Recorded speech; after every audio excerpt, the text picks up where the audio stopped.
Même si l'œuvre de Lovecraft est considérée aujourd'hui comme faisant partie des grands classiques de la littérature fantastique du XXe siècle, le Maître de Providence a finalement été assez peu adapté directement au cinéma, sauf sous forme de films de série B, voire Z.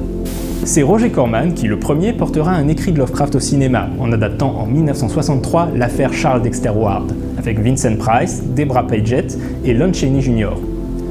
Toutefois, comme Lovecraft était à l'époque tombé dans l'oubli et n'avait pas encore été redécouvert, les producteurs décidèrent de renommer le film The Haunted Palace, afin de le faire passer pour une adaptation du poème d'Edgar Allan Poe du même nom. Le film sortira en France en 1970 sous le titre La Malédiction d'Arkham, qui a le mérite d'être nettement plus Lovecraftien. Daniel Heller, un collaborateur fréquent de Corman, réalisera également quelques adaptations d'une qualité discutable dans les années 60 et 70. C'est au cinéaste Stuart Gordon que l'on doit la plupart des adaptations notables de Lovecraft au cinéma. En 1985, il décide d'adapter la nouvelle Herbert West Réanimateur. Pour l'anecdote, Lovecraft considérait que cette nouvelle était ce qu'il avait écrit de plus mauvais. Mais Gordon en tirera un film d'horreur devenu culte, Reanimator, avec Jeffrey Combs dans le rôle titre. Stuart Gordon récidivera l'année suivante avec From Beyond, adaptation libre de la nouvelle De l'au-delà, mais pour un résultat plus mitigé. En 2001, il adapte également Le Cauchemar d'Innsmouth, rebaptisé Dagon et transposé en Espagne.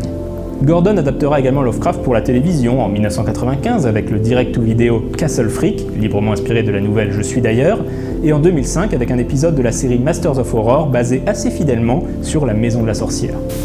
Lovecraft a également fait l'objet d'un film à sketch, intitulé Necronomicon, où Brian Yuzna, Christophe Gans et Kaneko Shusuke adaptent chacun une nouvelle de l'auteur. En 2007, le réalisateur Dan Gildark adapte à nouveau Le Cauchemar d'Innsmouth, cette fois-ci sous le titre simplement Cthulhu. Enfin, il nous faut bien sûr mentionner les films qui, sans adapter directement Lovecraft, lui rendent un hommage appuyé, parmi lesquels Alien, The Thing, Evil Dead, Hellboy et mon préféré, L'Antre de la Folie.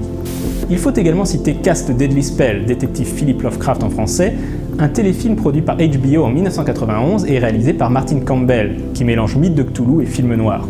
Une suite verra également le jour en 1994 sous le titre Witch Hunt.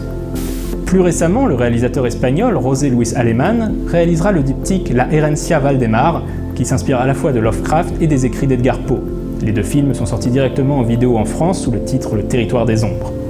Notons également la comédie The Last Lovecraft, dans laquelle le dernier descendant de l'écrivain se retrouve seul rempart face aux créatures du mythe.